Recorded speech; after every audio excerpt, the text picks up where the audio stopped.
ہیں کہ امت کی فکر میں فلسطین کے مسئلے میں اور چیزوں کے مسئلے میں ہم کتنے باخبر ہیں. تحریکیں جو چلیں مسلم امہ میں ان کے اوپر کتنا پڑھا گیا، آپ لوگوں نے کتنا پڑھا. آپ محرک بنیں. تحریک حضرت نے مولانا عبید اللہ سندھی کا نام کیوں لیا؟ شاہ ولی اللہ رحمۃ اللہ علیہ ایک ایسے دور کے مولوی ہیں جس وقت زوال ہے، یعنی زوال شروع ہے مغل امپائر کا، اور وہ اللہ کا بندہ ایک مولوی انڈیا میں بیٹھ کے خط لکھتا ہے اور نادر شاہ آ کے جو ہے نا ان مرہٹوں کو مارتا ہے. تو مولوی کے کہنے پہ ایک حکمران کیسے متحرک ہوا اس زمانے میں جب کہ کوئی کمیونیکیشن کا بظاہر سسٹم نہیں ہے؟ اس کو کیسے اعتماد ہوا؟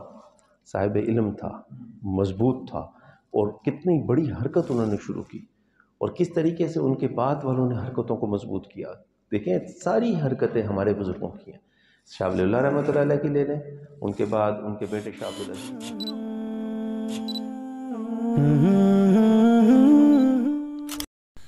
Al-Faruqi media, only Islamic relations.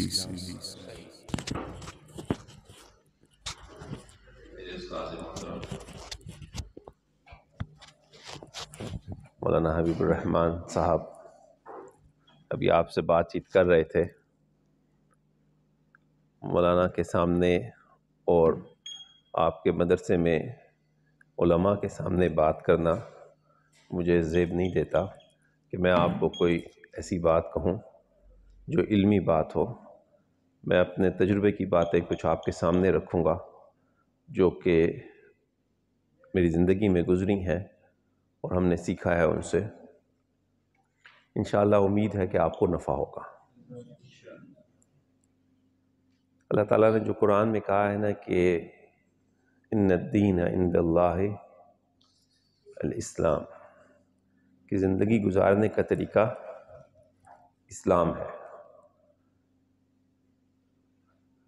میں اس آیت کے اوپر آپ کو آگے اپنی زندگی میں جو چیز میں نے دیکھی وہ میں بتاتا ہوں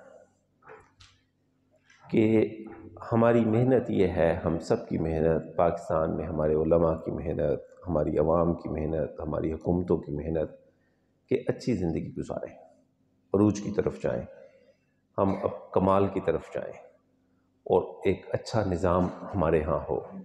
ہم شریعت کا اگر نظام نافذ کریں تو کامل شریعت کا نظام نافذ ہو، اور اگر ہم دنیا کی بھی چیزوں کو حاصل کرنا چاہیں تو ہم دنیا میں بھی کسی سے پیچھے نہ ہوں. ہم یہی یقین رکھتے ہیں کہ ہمارا دین کامل دین ہے جو آتنا فی الدنیا حسنہ اور آخرہ فی حسنہ، دونوں پہ ہم یقین رکھتے ہیں. لیکن عملی زندگی میں ہمارے ہاں دنیا کے معاملے میں بھی اب حسنہ نہیں رہی، کمزوری کی طرف چلے گئے. کاتوں سے بیچاری امت کے دین تو گیا، دنیا بھی گئی.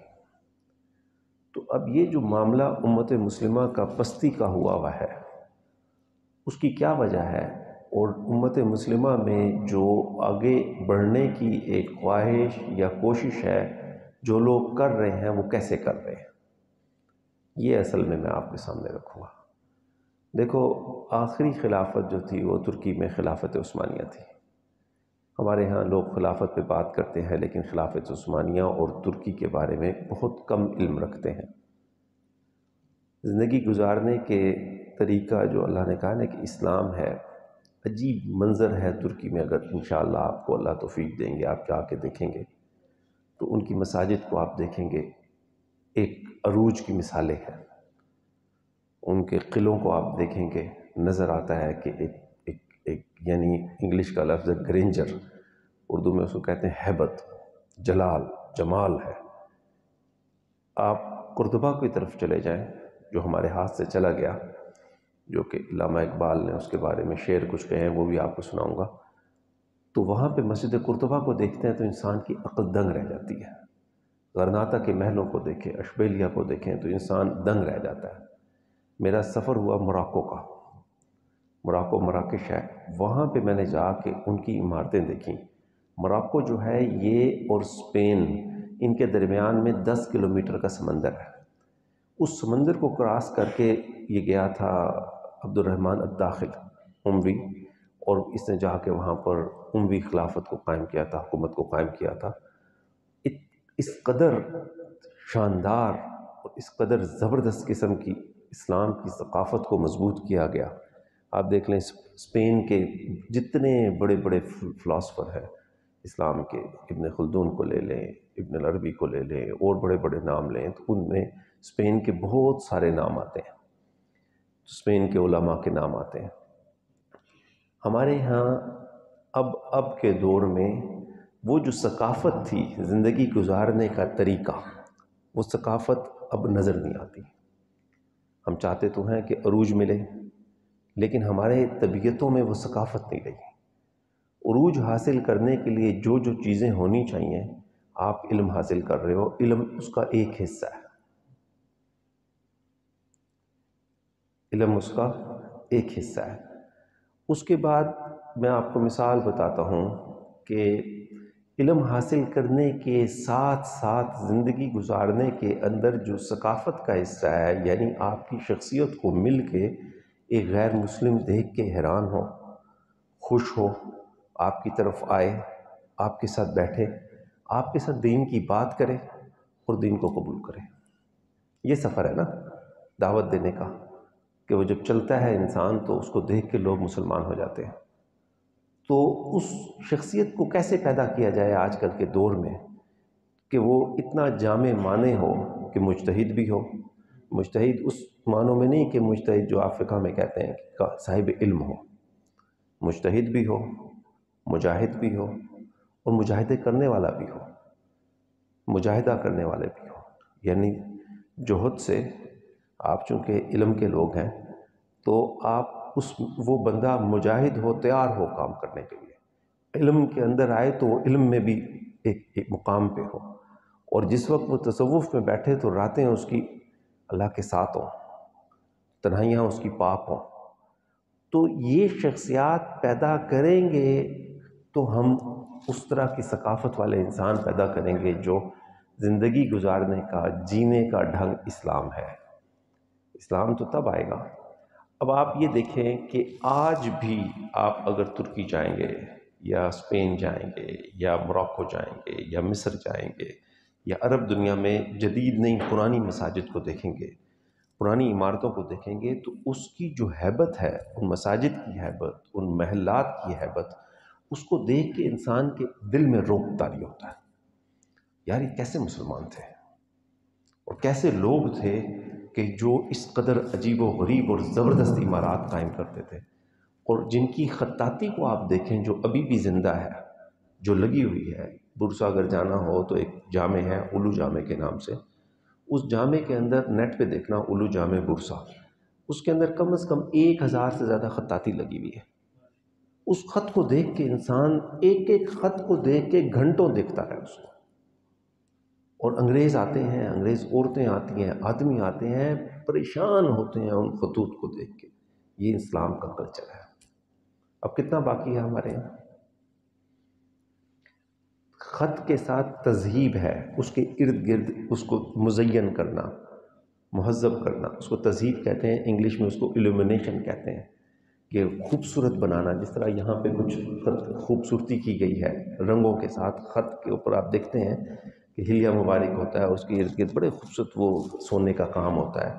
تو تذہیب کا کام اب ہمارے ہاں نہیں رہا، خط کا کام ہمارے ہاں نہیں رہا. قریشیے میں جو عورتیں بڑی بڑی اچھی خوبصورت چیزیں کرتی تھیں وہ صنعتیں نہیں رہیں. تو جو یہ صنعتیں ہیں نا، یہ ترکی نے زندہ کیں اس 20 سال میں. اس کو کہا کہ کلچر کو زندہ کیا، اسلامی کلچر کو. یہ اس طیب اردوان کے دور میں اس اسلامی کلچر کو جب زندہ کیا نا، تو جو لوگ مطلب بڑے دین سے دور تھے، جو اچھے لوگ نہیں تھے، وہ دیکھ کے دنگ رہ گئے کہ ہمارا عروج کتنا زبردست تھا اور ہماری معراج کیا تھی. صرف جہاد کی بات نہیں ہے کہ مسلمان جہاد کیا، ایک جگہ فتح کی، فتح کے بعد زندگی شروع ہوئی ہے. فتح کرنے کے بعد امتحان شروع ہوتا ہے. بھئی اب معاشرت کیسے کرنی ہے. اس معاشرت کی جو کوالٹی تھی، اس کی کوالٹی اتنی زبردست تھی کہ جہاں بھی مسلمان گیا اس نے ایسے ایسے اپنے اثرات مرتب کیے ہیں کہ وہ وجہ بن گئی آپ کو معراج دینے کی، مسلمانوں کو عروج دینے کی. اور حیت کے اوپر علم، عادات کا علم اور آسمانوں کا علم، آپ دیکھیں نا، ہم ابھی علم پڑھ رہے ہیں لیکن ان کے علوم کو دیکھیں کہ آپ دیکھیں اپنا رازی کو، تو رازی تفسیر بھی کر رہا ہے، رازی فقہ بھی کر رہا ہے، رازی جناب تاریخ میں بھی لکھ رہا ہے، رازی کو دیکھیں جناب، رازی ہیت کے علوم بھی لکھ رہا ہے، رازی جو ہے پتہ نہیں رازی امام رازی کیا کیا کرتے تھے۔ آپ ابن سینا کو لے لیں تو حکمت بھی کر رہے ہیں، ابن سینا فلاسفر بھی ہیں، ابن سینا کیا کیا نہیں کرتے، آپ اور میرے جیسے انسان تھے۔ تو وہ علم کی معراج جو تھی نا، وہ پھر عمل میں کنورٹ ہوتی تھی، بدلتی تھی، اور وہ عمل پھر نظر آتا تھا خط کی شکل میں، اور اکثر خطاط تھے، اکثر اتنے مزین کرنے والے لوگ تھے، بہت بڑے بڑے حکماء تھے، حکمت کرتے تھے، بہت بڑے بڑے صاحب علم، یعنی انسان حیران ہوتا ہے، 100 200 500 1000 کتابیں لکھی ہوئی ہیں، اور پھر وہ ہر کام پہ تیار تھے۔ تو بات یہ ہے کہ پورا 20 سالہ دور طیب اردگان کا اگر آپ دیکھیں کہ اس معاشرے کو اس نے تبدیل کیسے کیا، تو میں آپ کو ایک بڑی پتے کی بات بتا رہا ہوں، معاشرت سے تبدیل کیا ہے، معاشرت سے تبدیل کیا ہے۔ اور معاشرت سے جو تبدیل، سائنس سے تبدیل نہیں ہوا، وہ ٹیکنالوجی سے تبدیل نہیں ہوا، معاشرت سے تبدیل ہوا ہے۔ چھوٹے بچے جو بیٹھے ہیں ان کو مستقبل میں سمجھ آئے گی، یہ جو بڑے بیٹھے ہیں آپ اچھی طرح اس کو پڑھیں کہ آداب معاشرت میں صرف یہ نہیں ہے کہ ہمسائے کے حقوق، ماں باپ کے حقوق، یا حکومت کے حقوق، یا ادھر ادھر حقوق کی صرف بات کریں، کہ ایسا جینا کہ جس کو دیکھ کے لوگ اپنی زندگی بدل دیں، ایسا رہنا، ایسا چلنا، ایسا اٹھنا، ایسا بیٹھنا، ایسی جگہ کہ مسجد ہو تو اتنی صاف۔ آپ ترکی جائیں گے کبھی یا ان جگہوں پہ جائیں گے، آپ دنگ رہ جائیں گے، ایسی صاف مسجدیں۔ ہمارے ساتھ ذل الرحمان بھائی گئے تھے، کیا منظر ہے، مسجد فاتح میں ہم نے جمعہ پڑھا تھا، کیا جان ہے ان کی، اذان دیتے ہیں۔ ہمارے ہاں تو آپ دیکھ لیں اذان عام مسجدوں میں کیا حالات ہے، وہاں اذان دیتے ہیں لگتا ہے کہ دل سے جو بات نکلتی ہے اثر رکھتی ہے، کہ دل میں اترتی ہے۔ قرت پہ محنت ہے ان کی، اور چیزوں پہ محنت ہے، اور پھر انسان ایک ایک قدم پہ جہاں جہاں جاتا ہے وہاں ان کی محنت نظر آتی ہے۔ تو طیب اردگان نے یہ کیا کہ اس معاشرت کو واپس لے کے آیا۔ ایک تو اپنے دل میں اگر آپ عروج کے خواہش مند ہیں، معراج کے خواہش مند ہیں، ہم سب یہ چاہتے ہیں کہ اسلام عروج پائے، تو اپنی ذات سے آپ اس چیز کو شروع کریں کہ آپ ایک ایسا انسان بنیں کہ جو اس بات کو سمجھتا ہو کہ جہاں وہ بیٹھے، جہاں وہ اٹھے، جہاں وہ جائے، اس کی جگہ صاف ہو، اس کا اٹھنا بیٹھنا صاف ہو، اس کا لباس صاف ہو، اس میں سے خوشبو آتی ہو۔ مطلب عادت بناؤ یار، مہنگی ہے تو تب کیا ہوا، جب اور چیزیں ہم لیتے ہیں تو خوشبو کی عادت بنائیں، اپنی طبیعت میں عادت بنائیں، اپنی مسجدوں کو خوشبودار کریں، اپنے جگہ کو پاک کریں۔ آپ کی ایسی کمال کی چیزیں ہونی چاہیے کہ جن کو دیکھ کے نا جو کوئی باہر کا آدمی آئے وہ کہے یار اس پورے گجرانوالے میں یہ بس اس منڈیالہ سے اچھی مسجد کوئی نہیں، میں نے وہاں جا کے جمعہ پڑھنا ہے۔ علمی گفتگو کے ساتھ ماحول میں بھی جان پیدا کرنی ہے، اور وہ جان آپ افراد سے پیدا ہوگی۔ تو ایک تو یہ چیز کریں، اور پھر جب معاشرے میں اتریں گے، باہر جائیں گے، چینج کریں۔ یہ کام کیا طیب اردگان نے، اس نے ان مسجدوں کو آباد کیا، ان کو زندہ کیا۔ اس میں اتنے خوبصورت 100 سے زیادہ فنون ہیں، صنعتیں ہیں جو انہوں نے زندہ کی۔ خطاطی کو زندہ کیا، تزئین کو زندہ کیا، اور پھول و کشیدہ کاری کو زندہ کیا۔ اسلامی فنون کو اتنا زندہ کیا کہ بڑی بڑی سیکولر عورتیں جو کہ برائی میں تھیں یا کوئی الٹے سیدھے کاموں میں تھیں، بڑے بڑے سیکولر بیٹھ کے جناب پھول و کشیدہ کاری کر رہے ہیں، وہاں ماحول بنا ہوا ہے، وہیں پہ اذان ہوئی تو سارے لوگ نماز پڑھنے کے، وہ اگر چپ بیٹھی ہے نا تو مہینے بعد وہ بھی نماز میں آ گئی، وہ آدمی جو نماز میں نہیں تھا وہ بھی نماز میں چلا گیا۔ ماحول دیا، اور ماحول اتنا پاکیزہ دیا نا کہ کمال ہو گیا۔ ابھی آپ جا کے دیکھیں گے انشاءاللہ، اللہ آپ کو سفر کرائے۔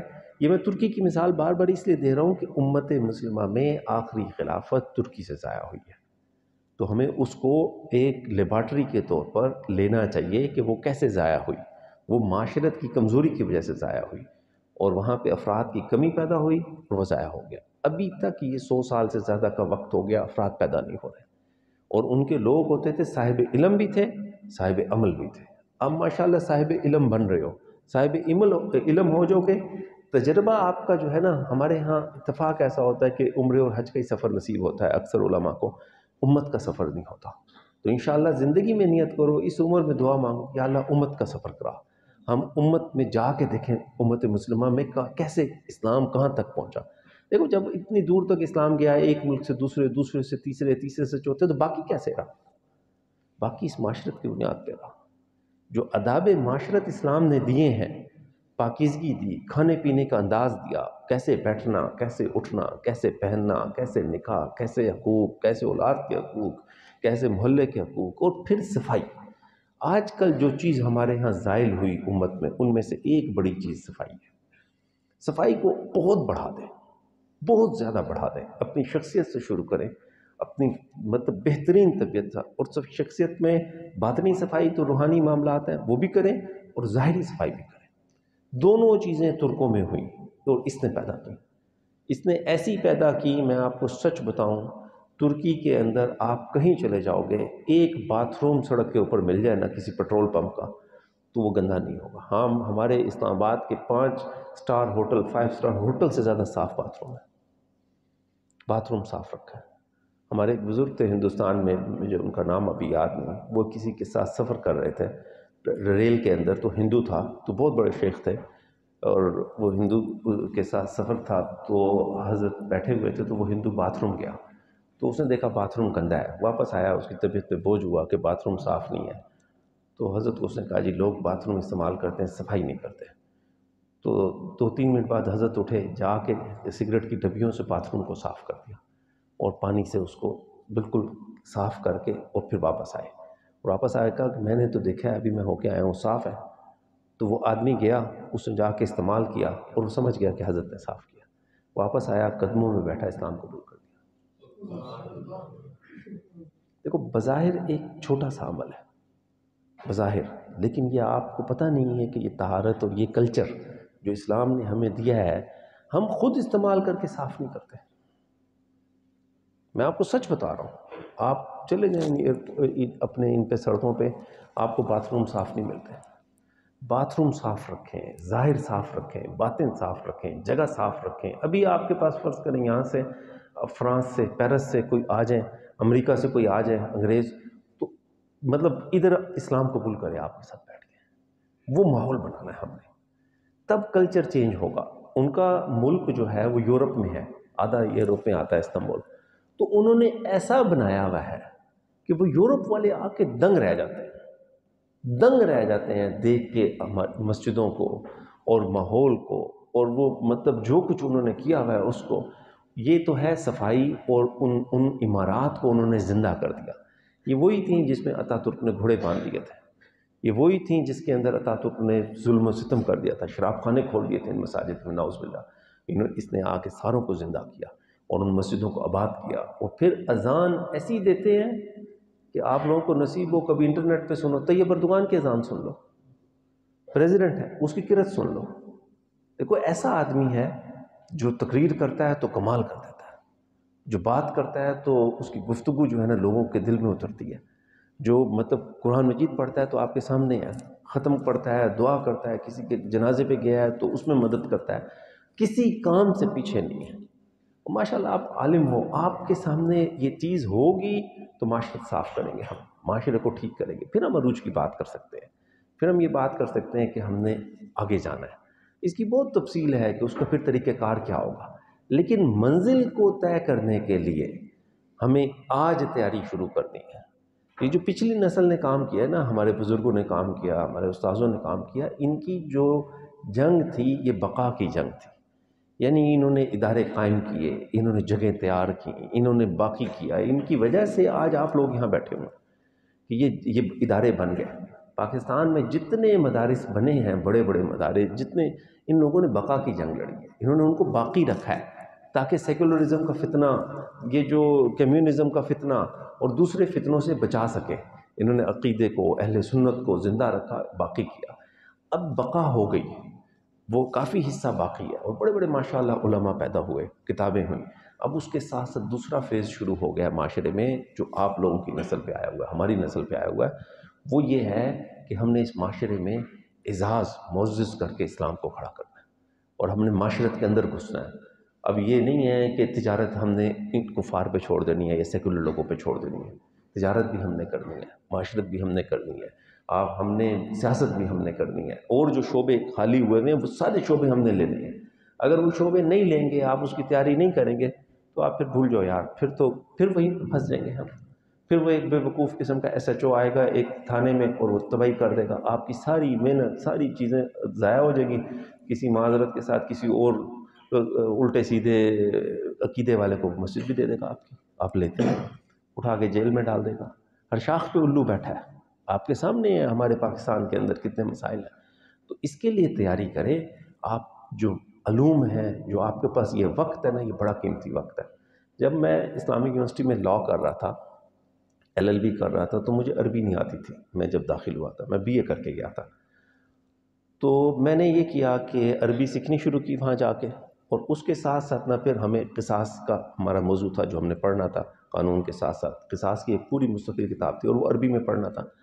اردو میں جتنی کتابیں تھیں نا قصاص کی، میں نے خرید لی، اور میں نے اردو میں اس کا تصور سمجھا کیا ہے، تفصیل کیا ہے، وہ ساری کتابیں میں نے پڑھیں، اور پھر میرے لیے بڑا آسان ہو گیا اس کو عربی میں پڑھنا۔ اور جو بھی کچی پکی عربی تھی، نصوص یاد کی اور میں لکھ دیتا تھا، میرے نمبر اچھے آ جاتے تھے۔ پھر جو دوسرا حدود پڑھ رہے ہیں تب بھی یہی کیا۔ اب آپ یہ دیکھیں کہ آپ اپنے علم کی جس شعبے کو پڑھ رہے ہیں اس میں اضافی کتابیں کتنی پڑھتے ہیں؟ یعنی آپ میں سے کتنے لوگ ہیں جنہوں نے مولانا ابوالکلام آزاد کو پڑھا ہے؟ حضرت نے ابھی عبید اللہ سندھی کا نام لیا، ان کو کتنا ہم نے پڑھا۔ اسی طریقے سے شاہ ولی اللہ رحمۃ اللہ علیہ کو کتنا پڑھا۔ ہمارے بڑے بڑے علماء اب نہیں پڑھ پاتے۔ تو آپ اس عمر کے حصے میں ہو کہ بڑی توجہ کے ساتھ نا یہ وقت میں علم مضبوط کر لو اپنا۔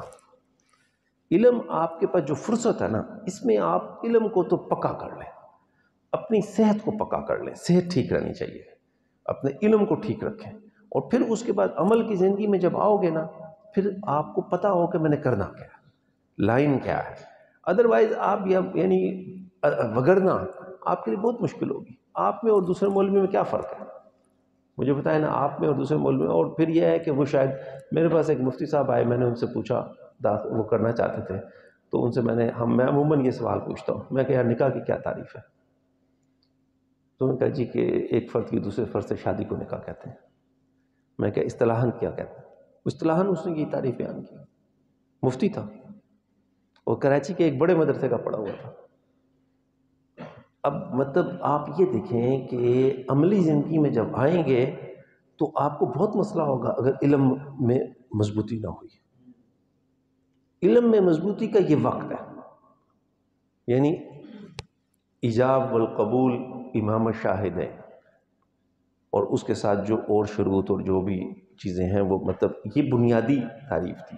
ہمارا ایک زمانہ ہوتا تھا، میں 10,000 سے زیادہ تعریفیں مجھے یاد تھیں جب میں اسلامی یونیورسٹی سے فارغ ہوا تھا۔ سرقہ کس کو کہتے ہیں، قصاص کس کو کہتے ہیں، حدود کس کو کہتے ہیں، اس طریقے سے دلالت النص، تو اقتضاء النص، تو جو اشارت النص اور عبارت النص، یہ فقہ پڑھتے تھے تو جناب اس میں کیا تفصیلات ہیں وہ رٹی لگی ہوئی تھی۔ اور اس کی پھر نا مزے کی بات بتاؤں، یہ آپ اس عربی میں ہے نا، تو پھر اس کو انگلش میں کہتے ہیں انٹرپریٹیشن آف اسٹیچوٹ۔ اب آپ کو انگلش میں تو نہیں پتا کہ انٹرپریٹیشن آف اسٹیچوٹ کیا ہوتا ہے، ہم نے وہ بھی رٹا لگایا تھا۔ پھر جب میچ میں اترے تھے نا ہم، تو پھر ہمارے لیے اللہ کا شکر آسانی تھی۔ ہم جب کچہری گئے تھے تو ہمیں پریشانی نہیں ہوتی تھی کہ یہ جو قانون پڑھا رہا ہے ہمیں مرڈر کیا ہوتا ہے، تھیفٹ کیا ہوتا ہے، یا کوئی اور چیز کیا ہوتی ہے، تو یہ کوئی بیوقوف بنائے گا۔ بیوقوف نہیں بنا سکتے۔ یہ بڑا آسان کام ہے۔ سول لاء کیا ہے، کرمنل لاء کیا ہے، کانسٹیٹیوشن لاء کیا ہے، یہ سارے کا سارا مرافعات، مراجعات اور یہ جتنے بھی قوانین تھے عربی میں پڑھے تھے، ساتھ انگلش میں پڑھے تھے۔ تو آپ اپنے علم کو مضبوط کرو۔ علم جدھر بھی ہے، جہاں بھی جون سا بھی پڑھ رہے ہو، اس کو مضبوط کرو۔ اگر آپ کا آج علم یہ وقت آپ نے فائدہ نہ اٹھایا تو پھر آپ ایسی شخصیت نہیں بن سکتے جو تبدیلی لائے گی۔ آپ نوکری کریں گے، امام مسجد بنیں گے، تبدیلی لانے والی شخصیت بننا ہے۔ محلے محلے میں بیٹھ گئے نا، وہاں پہ ہم نے تبدیلی لانی ہے۔ تو پھر یہ جو عمران خان والی تبدیلی ہے، یہ وہ تبدیلی نہیں ہوگی کہ وہ جو نعرے لگاتا رہا، یہ ہوگی آپ کے پورا۔ ابھی ہم گجرانوالے میں ایک جگہ گئے، میں عطا الرحمان بھائی کے ساتھ گیا، تو وہاں پہ ایک محلے میں چھوٹی سی جگہ پر ایک خاتون ہے، وہ عالمہ ہے، اور وہ انہوں نے ایک جگہ کھولی ہوئی ہے اور پڑھا رہی ہیں وہ، اور کتنا ماشاءاللہ ادھر نظر آیا کہ کافی دنیا اس سے فائدہ اٹھا رہی ہے۔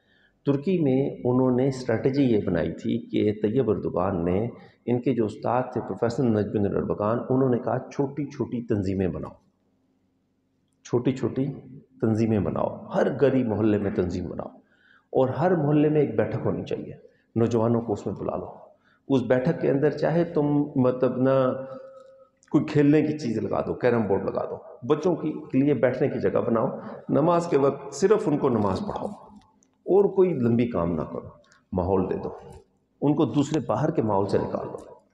آپ آج کی جو نسل 20 سال میں تیار ہوئی ہے نا، انہوں نے اس طریقے سے کی ہے، انہوں نے اس ماحول سے نکال کر اپنے ماحول میں لے آئے، پھر وہاں سے اٹھایا، کیمپ شروع کر دیے۔ کیمپنگ کیسے کی؟ اچھا بھئی آج جو ہے نا یہ 20 بچے اس محلے کے جو ہے نا وہ فلانی پہاڑی پہ جا کے واک کریں گے اور ادھر بیٹھیں گے، اور آج کا دن جو ہے نا وہیں تکے کھائیں گے، اور وہیں پہ بیٹھ کے علم کی دین کی بات ہوگی، فٹ بال کا میچ ہوگا، اور چاہیے بیڈمنٹن کا میچ ہوگا، چڑی چھکا کھیلیں گے، کوئی اور چیز کریں گے۔ انہوں نے اس کو معاشرے سے کاٹ دیا، اس گندے معاشرے سے نکالا، اچھی صحبت میں لے آئے۔ تھوڑے سے لوگ تھے، اور پروفیسر نجم الدین اربکان جب انہوں نے تبلیغ شروع کی، وہ بندہ پی ایچ ڈی تھا ٹینک ٹیکنالوجی میں، عالم دین نہیں تھا، ٹینک ٹیکنالوجی میں پی ایچ ڈی تھا پروفیسر نجم الدین اربکان، جو کہ استاد تھا طیب اردوغان کا۔ انہوں نے یہ کہا کہ پیغام دینا شروع کیا ایک جگہ پہ قونیہ شہر میں، مولانا روم رحمۃ اللہ علیہ کے شہر میں پیغام جب دینا شروع کیا، لوگوں نے کہا یار تو ایک آدمی ہے، کیا ہوگا، کیسے فرق آئے گا، تو ایک بندہ ہے، ایک بندے سے کیا فرق پڑے گا۔ اس نے کہا بہار جو ہے نا، بہار شروع ہوتی ہے پہلے پھول کے کھلنے سے، بہار شروع ہوتی ہے پہلے پھول کے کھلنے سے، تو تم یہ سمجھ لو پہلا پھول کھل گیا ہے اور اب بہار سٹارٹ ہے۔ تو اللہ پہ یقین اسی طرح رکھیں کہ اللہ آپ سے کام لے گا۔ یہ بات اپنے دل میں نہ لگائیں کہ جی اب میں کل کو میں کیا کروں گا، کل کو مجھے کوئی نوکری ملے گی، کل کو یہ ہوگا، پھر میں نے جا کے مسجد ڈھونڈنی ہے۔ اللہ آپ سے کام لے گا، اس کی تیاری کریں۔ آپ میں سے کتنے دوست ہیں جو یہ جانتے ہیں کہ شام کا مسئلہ کیا ہے، فلسطین کا مسئلہ کیا ہے، عراق کا مسئلہ کیا ہے، برما میں کیا ہوا مسلمانوں کے ساتھ، اسی طریقے سے صومالیہ میں کیا ہوا، سوڈان میں کیا صورتحال چل رہی ہے، افغانستان کی صورتحال کیا ہے۔ آپ میں سے کتنے ساتھی ہیں جو اس کو تحریکی طور پر جانتے ہیں؟ اللہ کے بندو، ہمارے پاس انٹرنیٹ ہے، ہم ہر چیز جانتے ہیں کہ جی موبائل کا یہ والا ماڈل آ گیا ہے، فلانی چیز آ گئی ہے، یہ سافٹ ویئر ہے یار، یہ واٹس ایپ چل رہا ہے یار، یہ فلانا وہ چل رہا ہے یار، یہ والی چیز آ گئی اور نیا سافٹ ویئر آ گیا۔ ساری کہانیاں ہمارے علماء کو بھی آتی ہیں، لیکن آپ یہ دیکھیں کہ امت کی فکر میں، فلسطین کے مسئلے میں اور چیزوں کے مسئلے میں ہم کتنے باخبر ہیں۔ تحریکیں جو چلیں مسلم امہ میں، ان کے اوپر کتنا پڑھا گیا، آپ لوگوں نے کتنا پڑھا۔ آپ محرک بنیں، تحریک۔ حضرت نے مولانا عبید اللہ سندھی کا نام کیوں لیا؟ شاہ ولی اللہ رحمۃ اللہ علیہ ایک ایسے دور کے مولوی ہیں جس وقت زوال ہے، یعنی زوال شروع ہوا مغل امپائر پر، اور وہ اللہ کا بندہ ایک مولوی انڈیا میں بیٹھ کے خط لکھتا ہے اور نادر شاہ آ کے جو ہے نا ان مرہٹوں کو مارتا ہے۔ تو مولوی کے کہنے پہ ایک حکمران کیسے متحرک ہوا اس زمانے میں جب کہ کوئی کمیونیکیشن کا بظاہر سسٹم نہیں ہے؟ اس کو کیسے اعتماد ہوا؟ صاحب علم تھا، مضبوط تھا، اور کتنی بڑی حرکت انہوں نے شروع کی، اور کس طریقے سے ان کے بعد والوں نے حرکتوں کو مضبوط کیا۔ دیکھیں ساری حرکتیں ہمارے بزرگوں کی ہیں۔ شاہ ولی اللہ رحمۃ اللہ علیہ کی لے لیں، ان کے بعد ان کے بیٹے شاہ عبدالعزیز نے فتویٰ دیا، اور پھر اس کے بعد تحریک مجاہدین ہوئی، پھر ان کو لے لیں شاہ اسماعیل شہید جو بالا کوٹ میں شہید ہوئے، ان کو لے لیں، اس کے بعد لے لیں پہلا شاگرد محمود الحسن اور پہلا استاد محمود الحسن دیوبند کا۔ محمود الحسن نے کون سی تحریک چلائی تھی؟ تحریک ریشمی رومال۔ تحریک ریشمی رومال شیخ محمود الحسن شیخ الہند نے چلائی تھی، اور پھر وہ اسیر مالٹا ہوئے تھے، وہ بھی تحریک ہمارے بڑوں نے چلائی ہے۔ پھر اس کے بعد جتنی تحریکیں چلی ہیں ہندوستان میں وہ ساری ہمارے بڑوں کی ہیں۔ یار اتنا بڑا ورثہ ہے، اور وہ کون لوگ تھے؟ بظاہر ان کے حالات دیکھیں، کون سی کوئی واٹس ایپ ہے، موبائل ہے، کمیونیکیشن کا کون سا نظام ہے ان کا؟ تو وہ اس چیزوں کو سمجھو، پڑھو آج کے دور میں کہ کیسے ہوا۔ اور دیکھیں صحافت ہے نا، کتنے بڑے بڑے وہ لکھتے تھے آرٹیکل، کتنے بڑے بڑے اخبار تھے ان کے۔ مولانا ابوالکلام آزاد کے دیکھ لیں، گاندھی نیچے بیٹھتا تھا مولانا کلام کے سامنے، مولانا کلام کا ساری چیزیں پڑھ لیں اس عمر کے حصے میں، ان کی زیادہ کتابیں نہیں ہیں، تھوڑی سی کتابیں ہیں، وہ ساری پڑھ لیں آپ۔ اسی طریقے سے سارے بڑوں کی جنہوں نے تحریکی کام کیا ہے، اگر آپ زندگی میں تبدیلی لانا چاہتے ہیں تو پڑھو۔ اور یہ میرا اور آپ کا فرض ہے، یہ عمر کے ہم اس حصے میں ہیں کہ ہم نے پڑھنا ہے، اور اس کے بعد جہاں زوال ہوا، یعنی ترکی جہاں خلافت عثمانیہ ختم ہوئی، اس کو پڑھنا ہے۔ اب دیکھو 1.5 سال ہونے کو آ گیا ہے افغانستان میں امارت اسلامیہ کا، لیکن آپ کا کیا خیال ہے کہ وہاں پہ اسلامی نظام آ گیا؟ اسلامی نظام کا آنا آسان بات نہیں ہے۔ اسلامی نظام کو نافذ کرنا آج کل کے دور میں ابھی تک دستور نہیں بن سکا۔ دستور کیسے بنتا ہے، دستور کی دفعات کیسے بنتی ہیں، نظام کیسے ہوتا ہے، اور یہ جو انگلش میں اس کو کہتے ہیں کوڈیفیکیشن، کہ جی 307 302 420 468 یہ پینل کوڈ کی دفعات ہیں، ان دفعات کے تحت قانون کو لکھا ہے انگریز نے آگے۔ اب ہمارے ہاں مطلب پوری دنیا میں اب لکھا ہوا قانون موجود ہے، سعودی عرب لے لیں اور جگہوں پہ لے لیں۔ اب پریکٹیکلی ٹھیک ہے ہم لے سکتے ہیں، شامی سے فتویٰ لے سکتے ہیں، عالمگیری سے پڑھ سکتے ہیں، لیکن اب وہ وقت ہے کہ آپ کو کوڈیفائی کرنا پڑے گا، سیکشن دفعہ نمبر 1 دفعہ نمبر 2 دفعہ نمبر 3 اس طرح لکھنا پڑے گا۔ اسلامی نظریاتی کونسل نے اس پہ بڑا کام کیا ہے، آپ ان رپورٹوں کو پڑھیں، اسلامی نظریاتی کونسل کی کیا رپورٹیں ہیں اور چیزیں کیا ہیں۔ اللہ آپ سے بڑا کام تب لیں گے جب آپ بڑے کام کی نیت کرو گے، اور یہ جو اس وقت ہے اس کو سمجھو گے، اور پھر امت مسلمہ کے مسائل پر نظر رکھو گے، اور اس میں اس لیبارٹری کو جو کہ آخری ہماری خلافت عثمانیہ کی تھی، اللہ تم سب کو سفر نصیب کرے، وہاں جا کے اللہ نے ہمیں توفیق دی تو انشاءاللہ لے کے جائیں گے، اور آپ وہاں پہ جا کے دیکھیں۔ اور پھر اب نیا امتحان، سوچیں اس بات کو، کتنا بڑا امتحان ہے کہ طالبان کو حکومت ملی ہے۔ وہ کس کی طرف دیکھ رہے ہیں؟ وہ کوئی ترکی کے علماء کی طرف تو نہیں دیکھ رہے، وہ کوئی مصر کے علماء کی طرف تو نہیں دیکھ رہے علمی مدد کے لیے، وہ کس کی طرف دیکھ رہے ہیں؟ وہ بھائی انڈیا پاکستان کے علماء کی طرف دیکھ رہے ہیں، حتیٰ کہ انڈیا کے علماء کی طرف بھی نہیں دیکھ رہے، وہ تو پاکستان کے علماء کی طرف دیکھ رہے ہیں کہ ہمیں نظام بنا کے دو، اقتصادی نظام کیسے ہوگا، قانونی نظام کیسے ہوگا، سیاسی نظام کیسے ہوگا، کیا ہم چائنا سے کیسے ڈیل کرنا ہے، ہم نے روس سے کیسے ڈیل کرنا ہے، ہم نے کس کس سے ڈیل کرنا ہے۔ تو اللہ کے بندو، آپ سمجھنا اور پڑھنا، یہ جو وقت ہے نا، اسلام کا سیاسی نظام، اسلام کا انٹرنیشنل نظام، اس پہ کتنی کتابیں ہیں، اسلام کا قانونی نظام، بہت کتابیں پڑھی ہوئی ہیں ہم نے اپنے وقت میں جو بھی پڑھی تھی، لیکن آپ اس وقت میں پہلے اپنی جو علم حاصل کر رہے ہو اس پہ محنت کرو، اور اسلام کو بطور نظام کے پڑھو، اور اس میں خاص طور پہ معاشرت کیسے تھی اس کو پڑھو، کیونکہ معاشرت سے فرق پیدا ہوگا، انشاءاللہ ایسے انسان آپ بنیں گے۔ ابھی بھی آپ دیکھ لیں کہ معاشرت کے اوپر بہت بڑی کتاب ہے مقدمہ ابن خلدون، مقدمے کو پراپرلی پڑھنا چاہیے، اللہ کرے کہ کہیں ہم پڑھیں اس کو، ہم نے بھی اپنی یونیورسٹی لائف میں پڑھا تھا، زندگی میں پڑھا تھا، بعد میں نہیں پڑھ سکے تو اس کو پڑھیں، اور انشاءاللہ ان چیزوں میں جو باتیں کی ہیں اس کے اندر ہم کسی وقت بیٹھ کے فلسطین کا مسئلہ، شام کا مسئلہ یا امت مسلمہ کے مسائل پہ ایک مستقل گفتگو کریں گے۔ آج میں نے آپ کو جو بات کہی کہ زندگی گزارنے کا طریقہ اسلام ہے، اور اللہ نے جو قرآن میں کہا ہے کہ الیوم اکملت لکم دینکم، تو تمہارا دین جو تم پہ پورا ہوا ہے وہ بھی، اور رضیت لکم الاسلام دینا، کہ تمہارے لیے دین یعنی زندگی گزارنے کا ڈھنگ وہ اسلام پسند کیا ہے۔ سید قطب کی کتاب ہے معالم فی الطریق، اس کتاب کے اندر انہوں نے ان دونوں آیات کو جمع کر کے کہا ہے کہ زندگی گزارنے سے مراد یہ ہے کہ مسلمان کی معاشرت اور اس کی کلچر کیا ہے، وہ اسلام ہے۔ ہم کہتے ہیں نا میں مسلمان ہوں، میں سور نہیں کھاتا، میں یہ دوسرا گوشت نہیں کھاتا، یہ گوشت نہیں کھاتا، میں حلال گوشت کھاتا ہوں، حلال کے بعد میں طیب گوشت کھاتا ہوں، صرف حلال بھی نہیں، یعنی اس اسلامی طریقے سے ذبح ہوا گوشت کو کھاتا ہوں۔ تو اس میں یہ فرق کس میں ہے؟ وگرنہ تو سارے گوشت 6 طرح کے گوشت رکھے ہوئے ہوں آپ کے پاس، کس کو کیا سمجھ آتی ہے کہ یہ کیا ہے؟ انسان ڈھونڈتا ہے یہ کھانے پینے کا، اٹھنے بیٹھنے کا۔